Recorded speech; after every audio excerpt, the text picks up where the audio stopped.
it's amazing how like what's good for plants is really good for everything else in the world. Go figure, since we were all evolved from plants. They're the only creature on this planet that can make their own food. All the rest of us are like kind of hanging off the plant for our nutrients. So being inspired by plants, I think is super intelligent, even though I don't think it's appreciated in our society as much as it should be today. It's all humus. Humus. How do you say that? It's not hummus. That's a delicious treat. Humus. Welcome back, everybody, to another show. We have Mike Jones from Vermont. He is one of the permaculture designers with Vine Permaculture. How are we doing, Mike? Doing very well. How you doing, Ian? Lana, nice to see you. Hi, nice to see you. So let's just jump into it. Give everybody a little background, what's going on and how you got into permaculture, and a little bit about Mike Jones, and kind of dive into it from there. Okay. Mike Jones comes from the Philly area originally, so raised on a suburban carpet, like probably both you guys. And so had a different perspective of the world. It was a working version back then, I think, but I was always interested in higher levels of resilience and very logically minded. I have a degree in physics from Rutgers, so that works with my logical mind. So leading to permaculture, I mean, I always gardened, like even in college, I had a garden. It wasn't great. It was like a plant the seeds and then hope to harvest something and through the grass later, that kind of garden. But I was always into, as you know, spreadsheets and stuff even back then. So I would take like Earl Mindell's Vitamin Bible and take all the nutrients and put them on and try to suss out some kind of logic in there. So it was interesting to me, although I was probably eating like hot dogs at that time in college. So, I mean, I've seen the clouds from both sides now, you know what I mean? Like hot dogs, and now I eat a lot more nutritious food that we grow, though I still have, some of those suburban habits. So yeah, and we got married about 16 years ago. And early on, we both kind of had this mission of getting land and growing food in general. Didn't know what it would form like. We also kind of knew it would be Vermont too. We both liked Vermont. The laws are good in Vermont, and the land is just beautiful. If you want to grow, Vermont grows plenty of stuff. Though it's a challenge. It's zone 4, so 4A going on 4B, going on 5. Who knows with climate change? But right now we're at 4A. We were 3B when we bought the land. We're already 4A officially. So so we moved out to Vermont for several reasons: to grow your own food, to have freedom, a higher sense of freedom than in the suburbs where you don't have privacy. I think privacy equals freedom, equals power, equals freedom. So I think when you're in a place where you have everybody's all over you, especially if you were to use a cell phone and all that, then that you don't have that sort of level of privacy. So Vermont's very nice for that. You don't have to have the cell phone. It's very quiet. And it grows and it's beautiful. So we just evolved to sort of look for land. We made a spreadsheet, of course, and had all these different parameters about all these different lands. And I had this piece of land was number 11 on the list, and I had actually gotten rid of it. I had 10 other pieces of land. Jen had certain things in mind for what the land would look like, and I had certain, parameters in mind of what the land should be. So there was like a 14-acre, we're on a 10-acre property now. There was a 14-acre property. And I liked it because it was more acres and it had a stream running through it, even though it was downhill. So it would have had to pump it up. But still, I liked that. But then we came to the realtor, and in early morning, came here. She's from Canada, just on the other side of the border, right by the border. And she's like, guys, I want to show you something very special, before she had a French accent, which I'm not going to do again. But so she's like, I got a really special piece of land. Let me show you this. So I'm looking at my list. I'm not on the list. She's like, come on, let's go. And they had just paved the road, I remember. And she brought us here. I'm like, wait, that's number 11. I just kicked it off. So long story short, I see Jen walking up the hill. There's this view we have. There's a pond and like mountains beyond it. So it's like incredible view. See her walking up the hill, and I'm kind of like, this is number 2, but still, I wanted to get that place. And a Cabot cheese, if you ever heard of them, that place was right by there in Vermont. They make cheese all over the East Coast. So I saw her walking up the hill, and then when she turned around and saw the view, I could just see it in her eyes that this was the place. So I gave up on the other place, and then we put all our effort into acquiring, getting this land. First of all, we had to like scrounge up money and cash in a retirement and to grab the land. And then we just haven't let it go since. We've had our claws in this land and doing as much as we can, with our means and at our age, et cetera. So we've done pretty good so far, but we're still chugging along. But here we are. We're in our, let's say, in our permaculture timeline. I'd say we're probably basically, since we've been in Vermont, that would be, so we're in year 6, starting year 7 of doing the permaculture thing, and we're still alive. So that's good. Good. Where at in Vermont are you exactly? We're in West Charleston. We're in the Lakes region.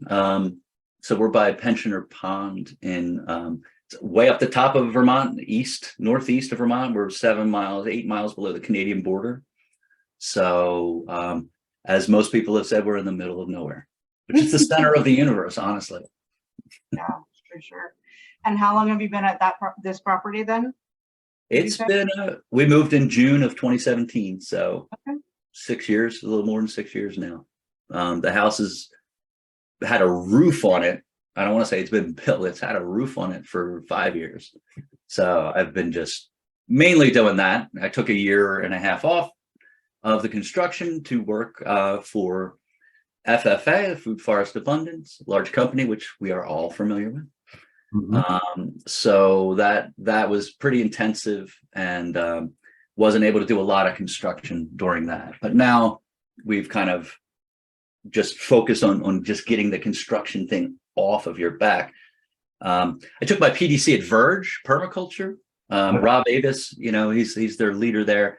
He had said that you can only really do 3 big things at a time. I think he called it like the 5 B's or the 3 B's. So like baby, building, business, or no, you can only do 2 big things at once. That's what it was. So, it's hard to raise a baby. It's hard to, and also do a business and be building a house at the same time. Not that we're raising a baby, but just as an example. So once I realized that, like so many, just from taking a PDC, the value of that, I kind of went into it like, I pretty much know what I need to know, but I'll do the PDC. And I came out of it with a way different attitude, like just some of the large, big picture views that you get in a PDC. I mean, I only know Verge. I've only taken the 1 PDC. So I only know Verge, but I know they're very excellent. And so I just learned a lot more principles, not the permaculture principles, but the just bigger ideas that allow you to zoom out. And when you don't know the answer, you can kind of zoom out, and using principles, you can kind of guess at what the answer is.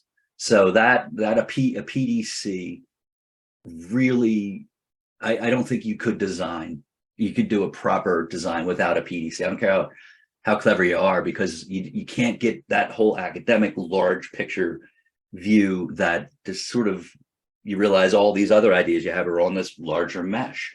So then it all makes sense.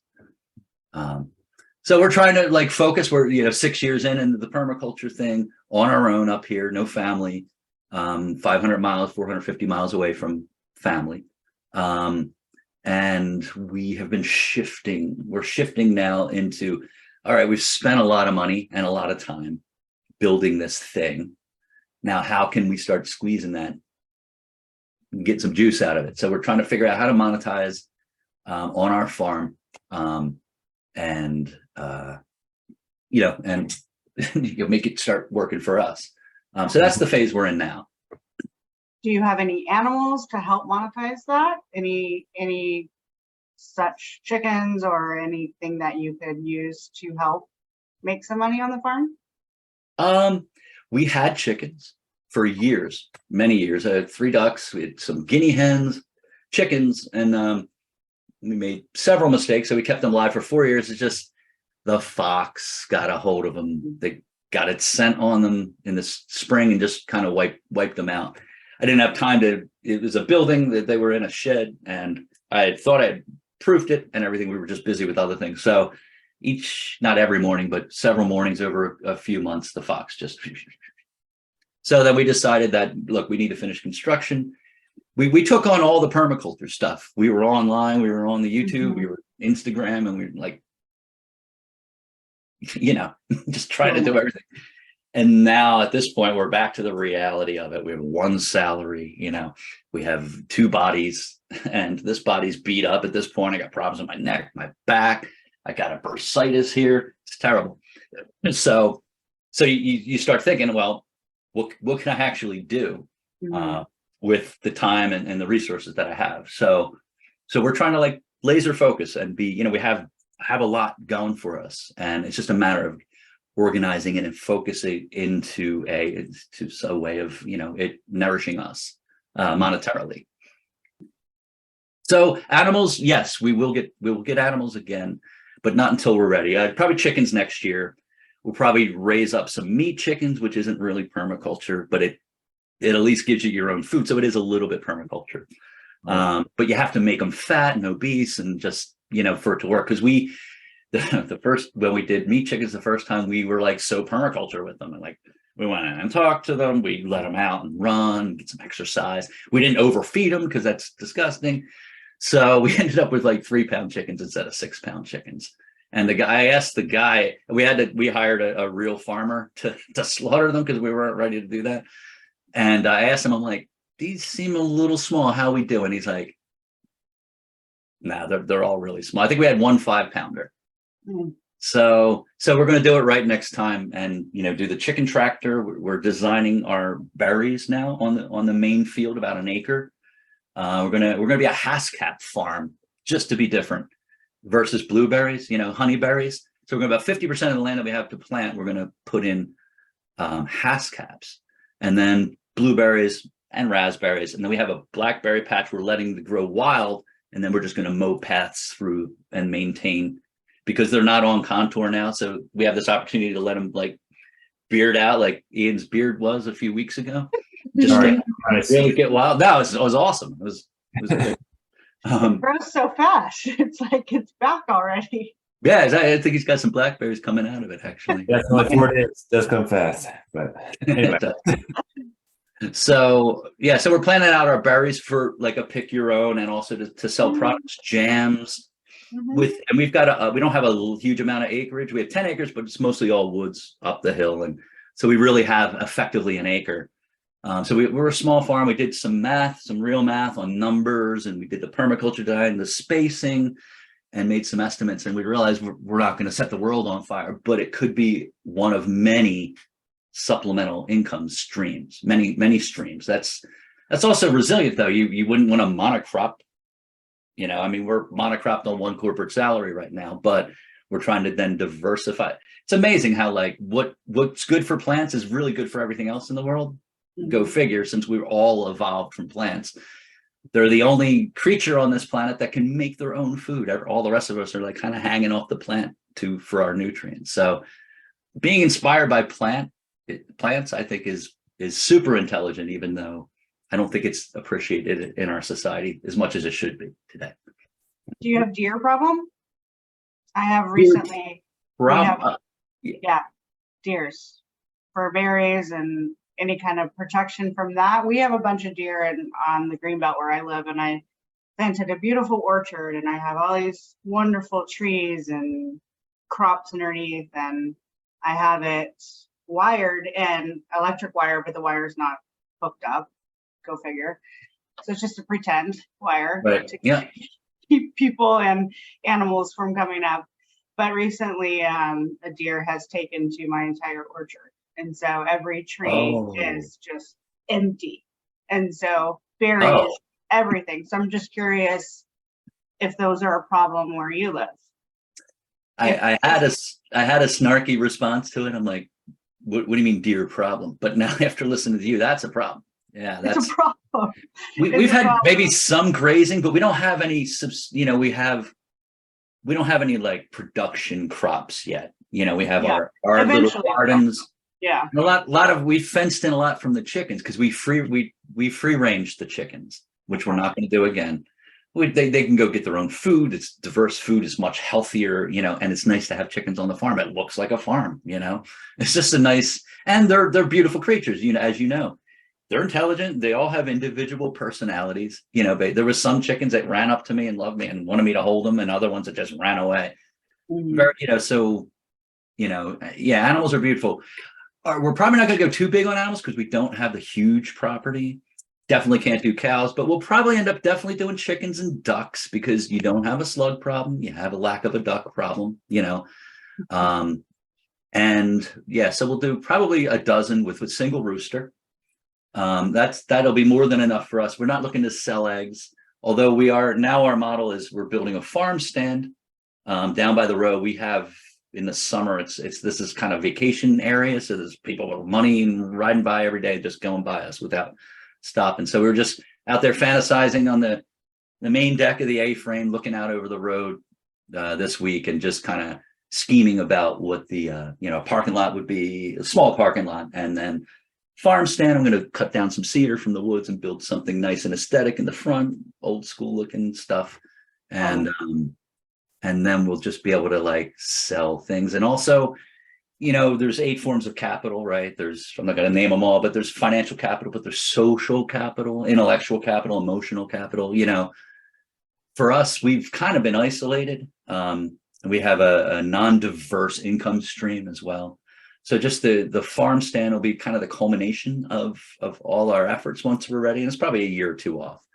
But we were just thinking, hey, it'd be nice to meet people because we're always up on the hill and we don't meet people and we have a lot of visitors every summer, which is another issue. But we could talk about that later. So yeah, farm stand, Airbnb, and then just once you have a farm stand, you can, we're going to ship to, by UPS or online. So we're going to try to develop a brand, develop rules for that brand, and then start slowly coming up with products. And kind of hope it builds that way. The Airbnb should be a little more immediate.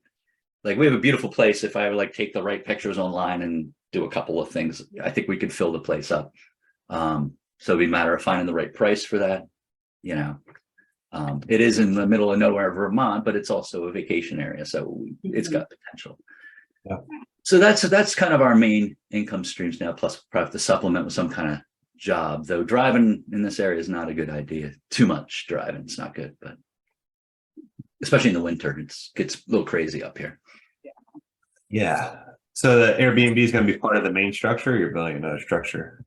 No. Yeah, part of the main structure. It's in the A-frame. It'll be the back 12 feet of it's a suite. We'll have a bathroom, nice bathroom, shower, and a tub, and a sink, and bed, and then it has a private entrance to the backyard, which will make sort of a private zone, keep the dogs out of there, chickens in the future. Yeah. We're probably just going to house the chickens in one spot to make it easy.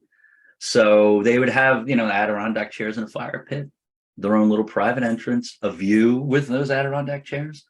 So that kind of thing is probably we could sell to basically couples or couples with a kid because there's one bed. So right. It's just, so it'll be small. It's not small, but we're just trying to we have to upscale things on a small farm. So we've got to sell those higher value products. So we need to make it a little fancier, and, products we sell have to have fancy words in them, like honey barrier hascap, or, marketing ID, you know what I mean? Because you're selling to, people that want these things. They want to feel a little fancy. I know I do. I'm susceptible too. So nicely named things with some unique plants to the area. I know hascaps really aren't unique, but they are again because they were kind of forgotten and now they're kind of coming back. Mm-hmm. So that's pretty much our financial plan so far. Sounds cool. Good. A farm stand will do you well, especially in your area if you have that ability for people to drive by like that. I have a little farm stand here in my suburban neighborhood that I sell eggs and jams and pickles and bouquets, and usually just on Saturdays, Sundays. But yeah, it's been great. It's been good for the community and just being able to share, like you said, meet people and share what you're growing. People don't even know what you're doing, right? They don't know that you have this beautiful farm and you have these skills to make jam, and so it's a good opportunity to show and showcase what you're doing. So I think I'm all for farm stands, especially out on windy, pretty roads like that. I would stop in a heartbeat. So Yeah, like I'm thinking, like aesthetically, like we have some overgrown trees that have hops in them, and I hate to take these trees down, but I'm going to have to. But there's other hops, and I'm going to keep the apple trees. We have some near our drive. Just our road's unbusy enough that I could actually just go out on the road and walk and pretend I'm a car and see what it looks like. So I realize I have to clear some trees. Unfortunately, that have the hops that we make hop cider with every year, which is coming up soon. But and then just like, how does it look from the road? And like, I want people to know it's a farm stand, because I'd say majority of our traffic is in the summer is non-local, so they're just on vacation. So the locals they'll come. I think they will, because we'll be selling things that we know what every store sells around here now. So we know it's not being sold as well. So we're going to try to fill in those niches, raise the price a little on it, and see how it goes. But yeah, farm stand, as far as community goes, yeah, we sadly need like extra. I think my social life's been on Zoom for the last year and a half, pretty much. So it'd be to actual meet people, actual people, it would really be nice. So yeah, we're looking forward to that. Yeah, I can relate to that. Yeah. Being on Zoom. Yeah. It's a great tool, though. I mean, it took off really fast, and for good reason. It's interesting. So tell us a little bit about Vine and what you're doing with them, Vine Permaculture. So what Vine is doing, what we're doing in general, is we're basically, our audience is anybody who wants to design, of course, but it's also, it kind of geared toward sort of getting into a professional career in permaculture, the permaculture to PDC product, and as well as, we have a good amount of design experience between the three of us. And so what our plan is now, we don't have a huge customer base yet, but we're trying to build that up. Very similar to what you guys are doing, put out valuable material online, which it takes time and effort, but we're all learning as we do that, as we research, what the video is that we're putting out, or the product, or the PDC components. So basically that's our thrust this year. We've had to pull back a little because of just people have lives and other things going on. I can't dedicate the time I want to right now, but next year I'm hoping I can. Got to get my ducks in a row here, literally, and so with Vine, it's inspiring. Just to think, like, as we learn how to make money from permaculture and still remain permaculture, which is hard. There's a balance there, as we all know. As we do that, I think we're building up a pretty good catalog of valuable resources online, so that when, once we do launch and start getting some clients, we'll like already have this gravitas, if you will, as far as having put out valuable, putting out value. Yeah. So right now I'm really kind of making videos as I can for Vine. My full thrust right now is just getting this done so I can dedicate more time to Vine, getting my own stuff in order, because it's been 6 years. My wife has been, she's been the sole, essentially the sole provider for all these years. I've been doing all the construction and everything, but so it's time to add some economic diversity to our lives.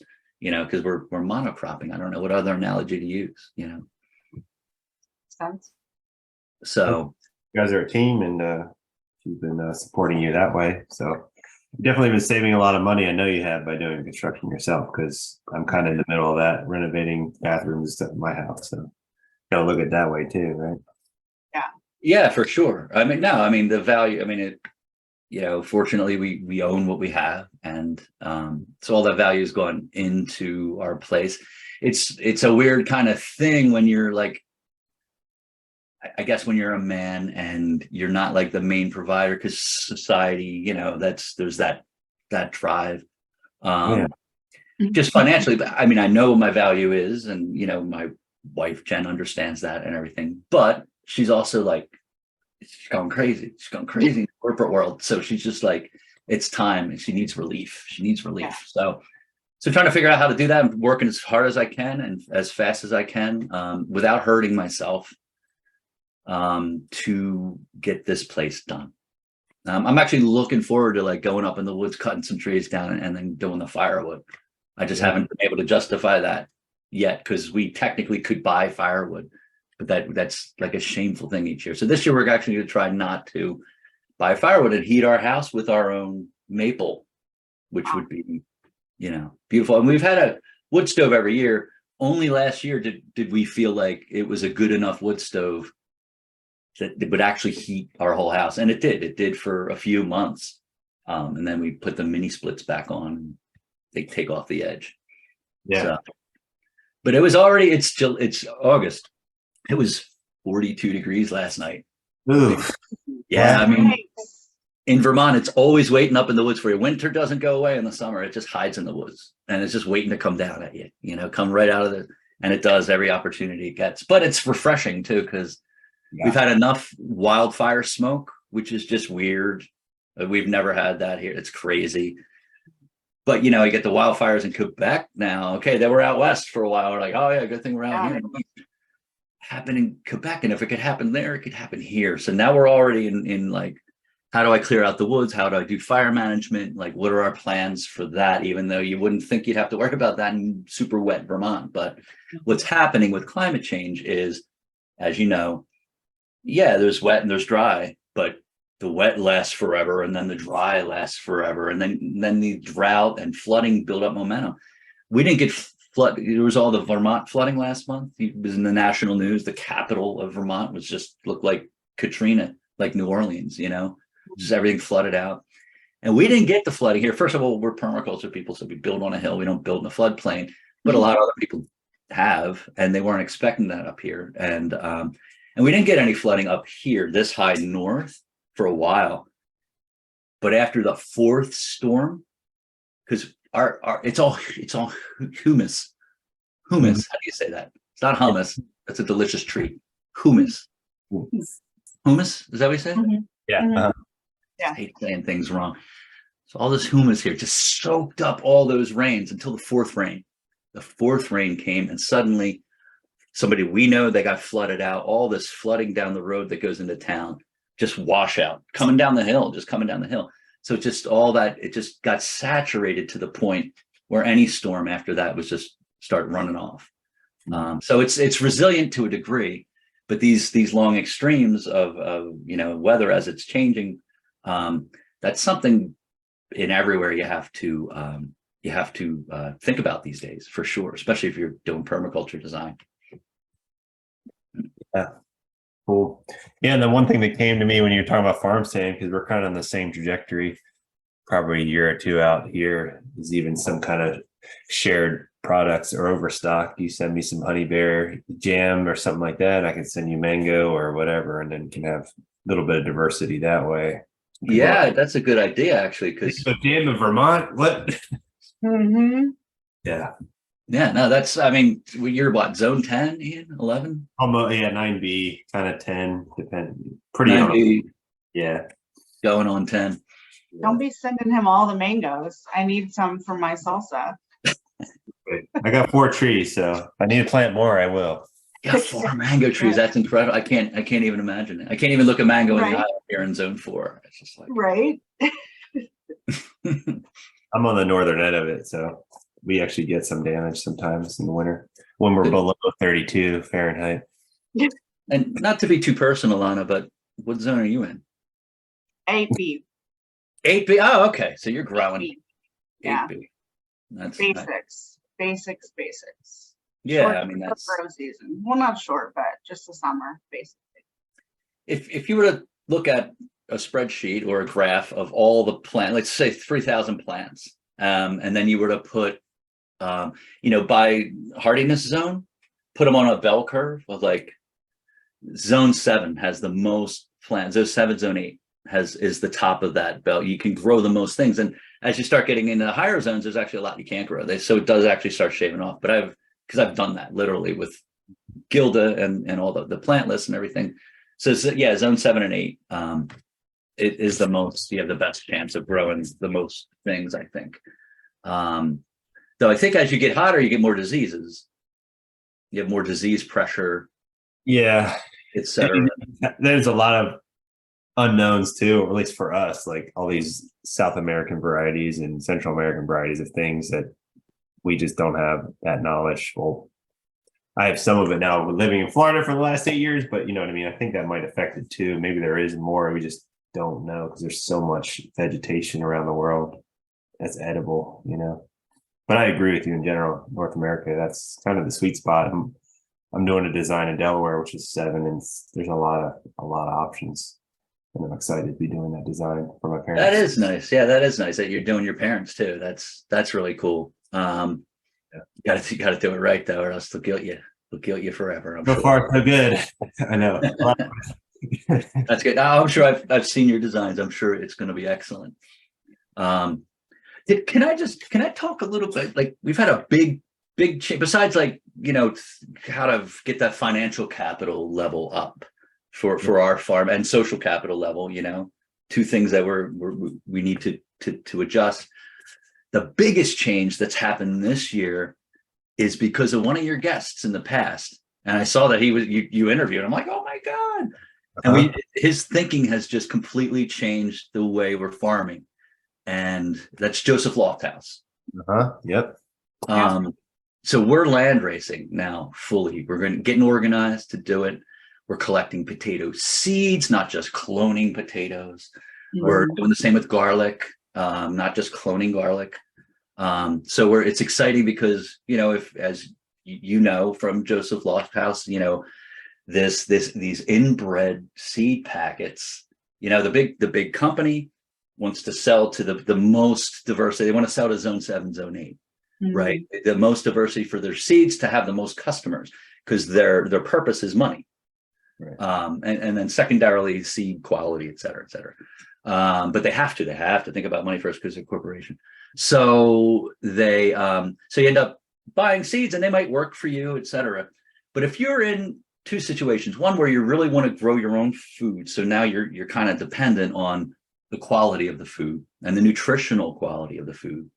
So if you're growing not just a pretty garden, but like a functional garden for you, and you have land and you're not going to be moving next year and selling this, and the average American moves 11 times and they can never plant fruit trees, that's sad. So if you're staying where you're at and you have land, it only makes sense to land race because of two reasons. One is you want to get the most nutrients out of your food, et cetera. And you want it to adapt to your particular land the way it is, your microclimates and because every zone 4 is just a real general term, as zone 8, zone 9, whatever. There's all these microclimates within, your land. So there's that. And then there's, second of all, honestly, it's climate change. We're living in a rapidly changing climate change. Within our lifetimes, we're going to change zones. We've already changed one. It's going to change more zones. So thinking of that, how could you possibly keep up with that unless you let the plants learn for the year? Then you collect the seed, and the seed is their book report on the whole year. It's their information. This is what happened during the year. So if you just plant seeds from package, you've thrown away that data every year. You've thrown away all that information. Land racing, when you collect that seed and you start observing the first permaculture principle, you observe, and then you start selecting for things. Now your seeds are going to be learning with you, and they're going to just adjust to not only your land but what you want. Particularly, I like this taste, like this flavor. I don't really like that. I don't care if I'm supposed to grow it. You know what I mean? Like you should only grow what you're going to eat, because otherwise if it's a sacrificial bush or it's something for the birds or whatever, fine. But like have a purpose for it, not So we're hoping to be a little more wise now in doing that. But the land racing is just, it's incredible. And Joseph Lofthouse, the way he lays it out, I know he was a scientist, and he's, he's also from a farm. He's from a farming family that goes back. So he has that traditional thing. He has got that scientific view. And then he also has the permaculture view at the same time. It's sort of amazing. So he says, collect for, the first year, just look for seediness. Who wants to produce seeds at all? Who's got game, basically, the first year? Who wants to grow on the land and who doesn't? So the first year, this is the first year we're in. We consider this year one for the land racing. So that's exactly what we're doing. We're looking for seediness and really not selecting for much else. Just what produces seeds, except for stuff that already produces seeds. We've been doing some land racing, but we weren't consciously doing it. We're just collecting seeds and labeling them. But now we really want to, do that. And then that's actually a future business model for us. I think we're after 3 years, we're going to start selling those land raised seeds that they're not just land raised for our land, because we're selling them for other people on other land, obviously, but they're going to have a higher nutritional content in general, because you're not given, when you give your plants what they need to grow, if you're just growing an annual crop for money, then give them NPK, give them the fertilizer, everything. But if you're in a long-term situation where you're homesteading and you have land and you're looking to feed and you're looking to improve your genetics, knowing that the genetics since World War II have just declined because people stopped land raising and only the corporation was doing it.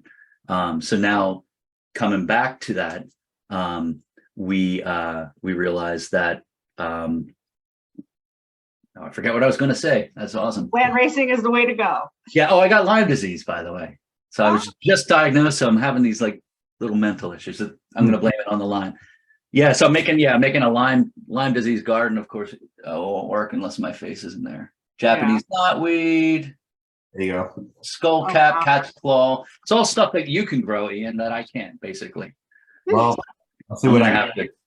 I can segregate a portion of my yard for you if you need it. Yeah, right. I also went to the natural store and got some cat's claw here. Oh, actually, I have to take it. Good. So, so the land racing, right? Year one, you select for seediness. Year two, you start selecting for other things. Now that, think of it, you have potatoes, you plant 100 potatoes and maybe 10 of them produce actual seeds.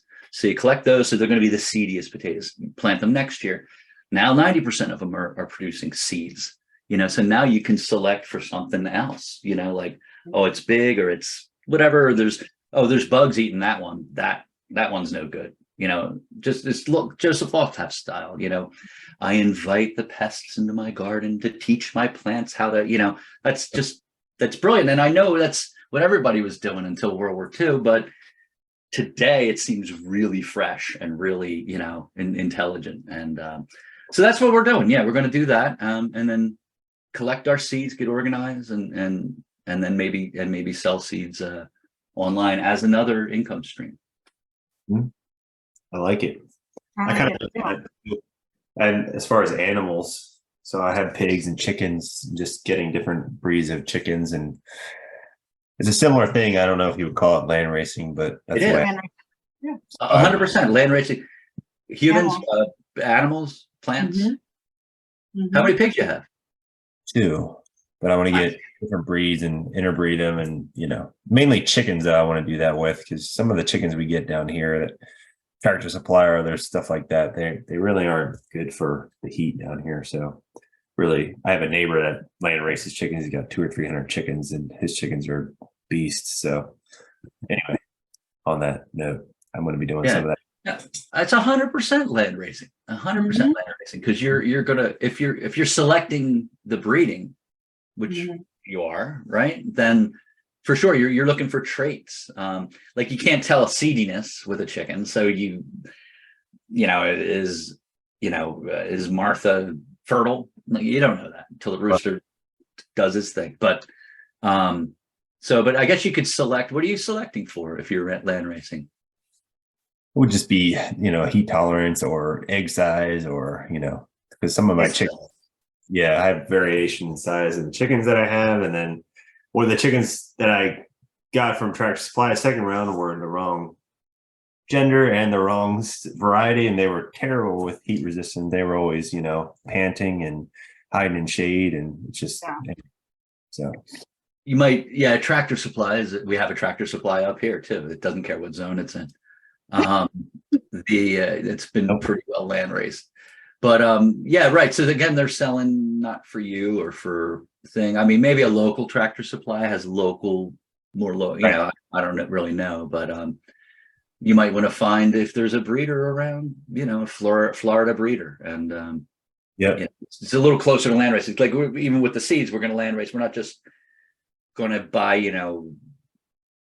giant corporation seeds. We're going to try to get some heirloom to sort of go back in the genetics so they're less inbred, just go back as far as you can. But then the thing is once if they're not going to seed and they're not going to produce anything, you're not going to select them. So you're going to get seeds out of there. You're going to make them smart. They're going to get smart as hell in like 3, 4, 5 years. And then you have bespoke genetics on your farm the way you like it with your tastes and your flavor. And also it's as you get into like your Mark Shepard and your Joseph Lofthouse and all that, we came in very like, got to build something. Oh, we're going to do that. I got to build something. Oh, we got to dig something. We got to do something. We got to make it happen. And now we're more like, all right, let the plants do a lot of that decision-making on their own, and just sort of tweak it and guide it so that we're not imposing so much exactly what we want to do on the land, but just sort of learning from, our 5, 6 years here, observing, learning what it wants to grow. And like, we're learning, like black currants want to grow really bad. We got some from Ben Falk. He shipped some to us a few years back, and they're growing like crazy. And we don't really necessarily like them the best, but they're the ones that want to grow. So that's what we're going to, focus more on those. And then pink currants are so delicious. We don't have any red currants yet, but I'm looking forward to getting some of those. Yeah. One thing I can't grow here, so I'm jealous. Oh yeah, that's right. Yeah. And a lot of states, it's like illegal too, like Massachusetts, I think. And others say you can't grow currants and gooseberries and stuff. Something funny how we have 2 dogs. So we do have animals, Lana, but they're dogs. So, but we pick a lot of blueberries. It's blueberry season here, and just every day we are picking a bunch of blueberries. So the funny thing is we have a really old dog, Midnight, and then a young whelp, a puppy, about 10 months old. And you can see how intelligent they are. We go out and we berry pick, and very soon she's learned how to do it. So now, and she's taken the ripe blueberry from the end of the stalk, not the older ones. She's picking and working her way and just figuring out how to get it in her little doggy mouth. And the funny thing is like, it's cute. She prefers gooseberries, by the way. She actually breaks out of the house. We let her out for the bathroom and she disappears. She's in the front at her damn gooseberry bush. So she just I love it. prefers them. But she taught Midnight, the old dog. He never learned that. Now he learned from her. So now he's also picking the blueberries. So I don't know if we've got ourselves into trouble, but for this year, we're just going to let the dogs have the berries they want. But it's really cute because you see a bush shaking. Yeah. And you're like, oh, you need to put a bowl underneath it so they can just put them to work. Yeah, right. Exactly. Yeah. Well, 2 employees, a little bit of slobber. No, thoroughly washed. They'll be fine. Totally. Yeah. That's all that's going to be left in the bowl at the end is a little bit of slobber. Right, true. True. So well, it's been great catching up with you and hearing how things are on your homestead. I'm excited to see pictures and Airbnb and what you're going to have here in the next 2-3 years. So that's exciting. I am. Yeah, that's I'm gonna make an effort to, produce videos again on YouTube, and videos that are just of a general value as well, can be used by anybody, Where can our guests find your YouTube videos? What's it under? It's Pensioner Pond Permaculture on YouTube. Say again? Sorry, that's a mouthful. It is a mouthful. Pensioner Pond, so like pensioner, Pond Permaculture Got on YouTube. So I haven't been putting many videos out lately, but just a few. So a momentum will pick up, and we'll be doing more videos. Cool. So Perfect.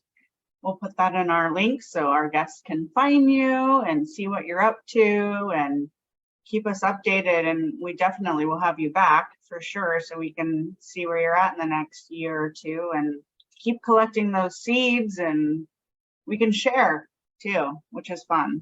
Oh, 100%. Yeah, we have a greenhouse attached to our to the A-frame, and I have two years of data, and so I was able to record that coldest day of the year for 2 years in a row, and the coldest it ever got was 18 Fahrenheit.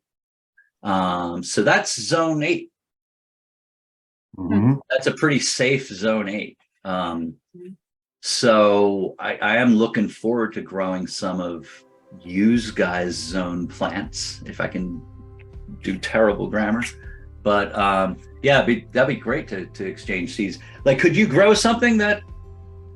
What's the coldest microclimate on your place, or is there?